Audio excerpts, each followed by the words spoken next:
Pelvic floor yoga. So welcome, my friends. Thank you so much for coming to pelvic floor yoga this morning. We're going to start in a nice, easy seated position with our legs crossed and our rib cage over our pelvis. Hands can be on the knees, they can be down, or they can be up in the receiving position. And as we go through class this morning, which is just a super short class, we are going to concentrate on our breathing, expanding in our lungs side to side and front to back, watching that we're not upper chest breathing, which that is what that looks like when you're upper chest breathing. We want to make sure the lungs fill out side to side and front to back, and I'll cue you a couple times when we can take a nice deep breath to facilitate that. So hands either way. We're going to start with stirring the chest around and around and around. So just getting moving this morning. Our bodies might be a little bit cranky. This is not a super fast flow. It's just to get us started, get our pelvic floors working, and definitely something that once you have access to the video recordings, which I think you both do, you can play those anytime. Let's go the other direction. Doing this daily is really, really good for the body. And on your next roll, let's stop and sit up nice and tall. We'll inhale, arms come up. Exhale, right hand comes down to the floor. Left arm comes up and over. As we breathe here, we're going to breathe into this left side. So take a nice deep breath in through the nose and out through the nose into that left side. One more time, in through the nose and out through the nose. Next inhale brings you up. Exhale, let's take it over to the left side. Right arm comes up and over. Continuing to breathe here into this right side. So in through the nose and out through the nose. One more time, in through the nose and out through the nose. Next inhale will bring you up. Let's exhale, hands come forward, coming onto hands and knees. Here's where you might want your little knee pad like I do. And let's open the knees wide and push back into a wide-legged child's pose. So in this pose, we can really have a great back body breathing sensation here. So breathing into those back ribs, making sure that we are not doing that upper chest breathing. We want things to be moving here in the thoracic spine where your diaphragm is. And if you're feeling a little stuck there, that's okay. Just keep working on it. Keep trying to breathe into the back. Let's walk these hands over to the left. Opening again to that right side, breathing into that right side, in through the nose and out through the nose. One more time, in through the nose and out through the nose. Walking those hands back to the middle and then over to the right, exposing this left side back body and breathing in through the nose and out through the nose. In through the nose and out through the nose.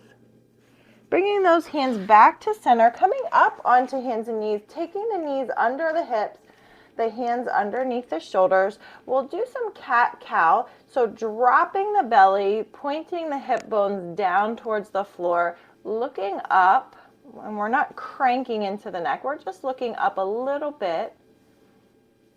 Then we'll tuck the hips, round the back, bring the chest and the hips together, gaze at the navel. Again, we'll go through that, untucking the hips, dropping the belly, dropping the rib cage, looking up, tucking those hips, rounding into the back, the mid-back, the upper back, rounding the shoulders, gazing at the navel. And last time, untucking those hips, Looking up, this is our cow position. We'll tuck the toes and rock back. So these rock backs are great for separating the sit bones, which are back here in the back of the pelvis. And the pelvis has several ways that it can move, and it has a joint. It has all sorts of things that it can do. And we actually have 28 muscles in our pelvic floor. So there's a lot that can kind of get stuck that we have to move through. Let's take everything to a neutral position. So neutral hips, neutral spine. We'll take this left hand into the air, looking up at that left thumb. Really trying to get some thoracic mobility here. Stretch into that chest. Bringing this left hand under the body. Left ear comes to the mat. This is thread the needle. Keep on breathing here.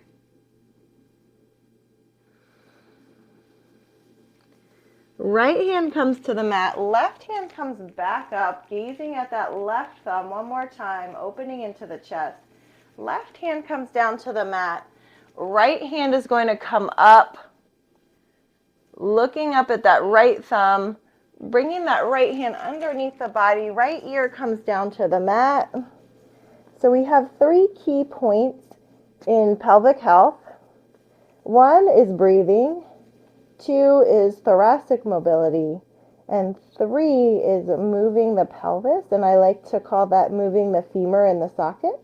So we will work on that next.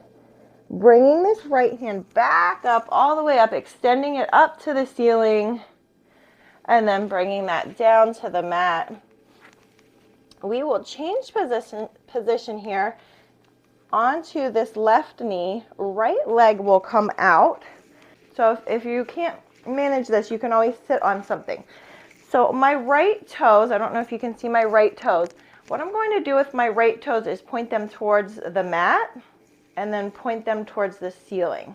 Point them towards the mat and towards the ceiling. What this is doing is rotating that femur in the socket. So the femur is this big thigh bone. The socket is made with the pelvis. And so we're just kind of lubricating that joint. We're getting it moving. We're getting it ready for the day. Now, if you'd like to add an up and down motion with your booty going up and down towards the floor, we'll do foot down, booty up, booty down, sitting on that foot, big toes up. You do not have to do this part.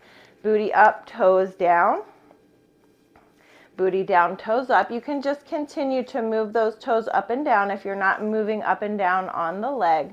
Booty up, toes down, toes up, booty down last time. And then booty up, toes down. And then everybody bring your toes up. And we're going to do the thread the needle move one more time, but we're going to do it from here. So it's going to feel a little bit different. We'll take the hands out in front. Right leg is out. Left arm comes out.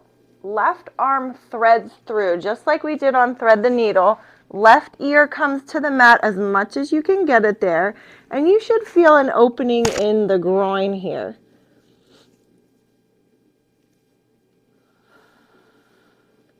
Breathing. Pushing into that right hand. Left hand comes back out. Left hand comes to the mat. Let's sit up and we will change legs.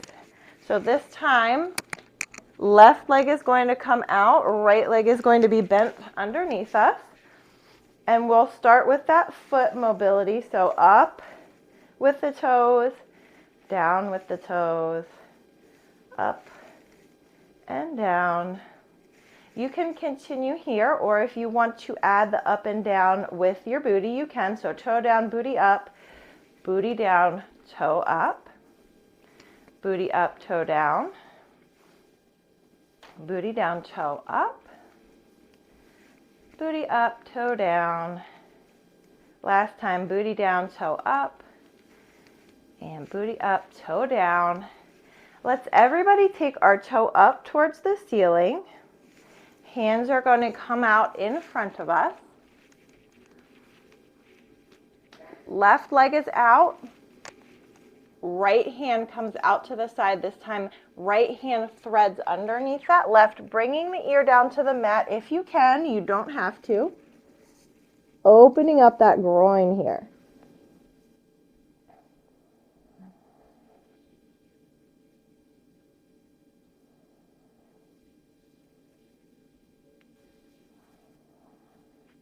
Pushing into the left hand, raising that right arm back up.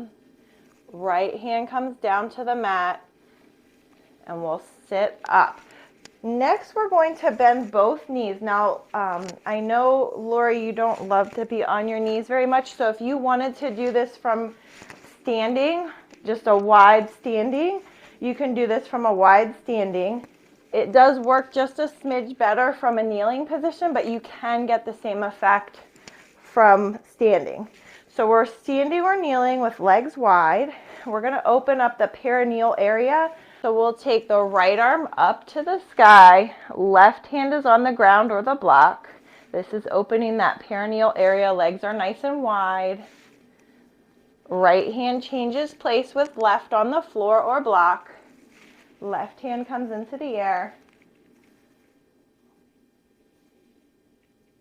Let's change that again. Right hand comes up. Left hand is down.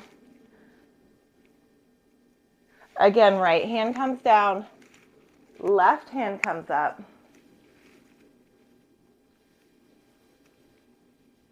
And bringing both hands down to the floor. Let's sit back, or Lori, you can stay standing.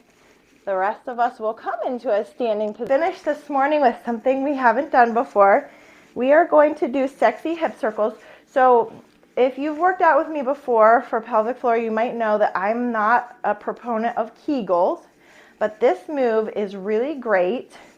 In place of Kegels, it moves the pelvic floor and tightens and contracts the pelvic floor, but we're not doing it so harshly. And sometimes if we have a pelvic floor problem, the problem is not a loose pelvic floor, it's a tight pelvic floor. So as we stand here, if you want to have a chair or something to hold on to, you can, but we're going to squat down. The squatting part doesn't really matter too much. Sorry you can't see my head.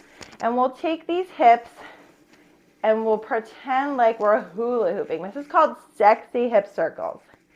You'll go in one direction and then in the other. Your sexy hip circles. If you had something like an exercise ball, you could do this sitting on the exercise ball, but it is also effective doing it standing up. So let's take one more turn around. Stand up nice and tall. I'm going to come down so y'all can see me. And I say namaste. Thank you so much for coming. May your pelvic floor and your coffee be strong today. Have a great day. I'll put the video up so you guys can watch it later if you want. Bye.